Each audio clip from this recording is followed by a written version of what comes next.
ନାହିଁ ନାହିଁରେ ଚାଲିଛି ବରୀ ଗୋଷ୍ଠୀ ସ୍ୱାସ୍ଥ୍ୟ କେନ୍ଦ୍ର। ମେଡିକାଲରେ ନାହାନ୍ତି ଆବଶ୍ୟକୀୟ ଡାକ୍ତର, ଖାଲି ପଡ଼ିଛି ଅନେକ ପଦପଦବୀ, ପାଲଟିଛି ରେଫରାଲ ସେଣ୍ଟର। ଯାଜପୁର ଜିଲ୍ଲା ବରୀ ଗୋଷ୍ଠୀ ସ୍ୱାସ୍ଥ୍ୟ କେନ୍ଦ୍ର ଉପରେ ଦୈନିକ ଶତାଧିକ ଲୋକେ ନିର୍ଭର କରନ୍ତି। ସ୍ୱାସ୍ଥ୍ୟ କେନ୍ଦ୍ର ଅଧୀନରେ 5 ଗୋଟି ପ୍ରାଥମିକ ସ୍ୱାସ୍ଥ୍ୟ କେନ୍ଦ୍ର ରହିଛି, ହେଲେ ମେଡିକାଲରେ ବହୁ ବିଶେଷଜ୍ଞ ପଦବୀ ଫାଙ୍କା ପଡ଼ିଛି। ମାତ୍ର 3 ଜଣ ଡାକ୍ତର ଓ 4 ଜଣ ନର୍ସିଂ ଅଫିସରରେ ଚାଲିଛି ରୋଗୀ ସେବା।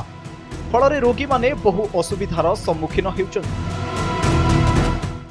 निश्चित भाव में आमको तो बहुत कष्ट हो बर्तमान 23 जन डाक्तर रहा स्थले आम मात्र अच्छु 3 जन डाक्तर तो मत मिसेकी भितर भी जड़े बर्तमान देह असुस्थता कारण पाखापाखि मसे उपर छुट्टी अच्छा बहुत कष्ट होमको मैनेज करने से आम भी कलेक्टर को आम भी जनइलु आमको हैंड ओवर तुरंत कर दिंतु जेहेतु आमको असुविधा हो पुराणा घरे मैनेज करने आमको बहुत असुविधा हो गोटे इमरजेंसी सिचुएसन आसला पेसेंट लोड भी अधिका हो जाए आमको अरेंजमेंट सीट्र ना।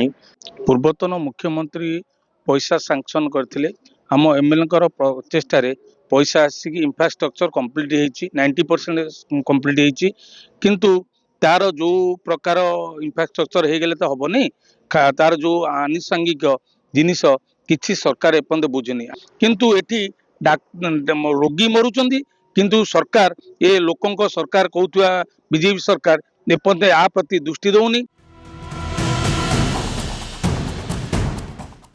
स्वास्थ्य केन्द्र रे आवश्यक भित्तिभूमि भी नहीं। स्वास्थ्य केन्द्र परिसर रे लक्ष लक्ष टंका व्यय निर्मित नूतन बिल्डिंग कार्यक्षम होई पारुनी। 2 वर्ष हेला कोठाटी कार्यक्षम होई पारु नथिबारु कांथरे फाट सृष्टि हेलानी। एठी प्रश्न उठुची काहा स्वार्थ रे निर्माण होईची बिल्डिंग, काहींकी कोठा को हस्तांतर करुनी विभाग, जहाकु नै साधारण रे असंतोष प्रकाश पाइची। 2024 पूर्व मो बहुत लगे कि मेडिकल डेवलपमेंट अर्थ सैंक्शन कराइला काम 90% काम सरीगला किंतु तापर प्रशासन तत्परता देखो नहीं। बार बार कलेक्टर पाखक जाओ डिपार्टमेंट संगे कथा हुआ सीडीएम संगे कथा हुआ बार बार कहला माने कथाटा को बिल्कुल सीरियस नौना संपूर्ण अचल मान अवस्था अच्छी बोली आम ये बरीर समस्त जनसाधारण को स्वीकार करें। उपयुक्त डॉक्टर तो नहांती तेणु ये लोक मैंने साधारण लोक मैंने बहुत हैरान हरकत होती। प्राय प्रतिदिन जदि हिसाब करा जाए 100 रोगी जाऊँगी विभाग अथॉरिटी बा प्रशासनिक अधिकारी खूब शीघ्र बा तुरंत किसी पदक्षेप देले हुए तो किछि मात्रा रे बरी स्वास्थ्य केन्द्र उन्नति हो पारंता। बर्तमान देखुले बरी गोष्ठी स्वास्थ्य केन्द्र अधीन 29 गोटी पंचायत लोक मैंने किपरि असुविधार सम्मुखीन होउछंती। एठी सठिक परिमाण डाक्तर नथिबारु रोगी माने ठीक से सेवा पाई पारु नांती।